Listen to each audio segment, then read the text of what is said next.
Apa bayangan kamu kalau dengar kata korupsi? Kasus miliaran atau triliunan rupiah? Gak cuma kasus besar, korupsi justru mulai dari yang kecil. Dari ngasih uang suap sampai nerima titipan di tempat kerja. Udah kayak benalu, korupsi mengakar dan nyerap gizi si pohon. Jadi, pohonnya susah tumbuh deh. Gak mau kan ini kejadian terus di Indonesia? Benalu harus cepet dibasmi. Celah korupsi harus ditutup, supaya gak makin subur. Buat mencegah, pertama, kita harus tahu dulu dong penyebab dan gimana cara cegahnya. Ini nih alasan kenapa ada survei penilaian integritas atau SPI. Lewat survei ini, kita bisa metain celah korupsi di berbagai instansi pemerintah. Ini dia, rumus buat hitung hasil survei.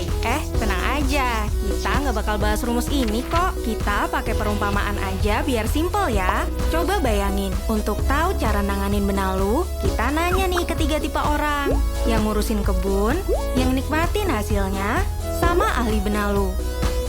Pengurus kebun tahu apa yang terjadi di kebun, kayak pegawai Pemda yang tahu kondisi di instansinya. Kalau penikmat buah, bisa nilai kualitas dari buah yang dinikmati, kayak orang yang pernah ngurus perizinan atau pakai layanan publik. Terakhir, ahli benalu yang paham banget soal pohon dan benalu, kayak auditor yang biasa meriksa laporan keuangan.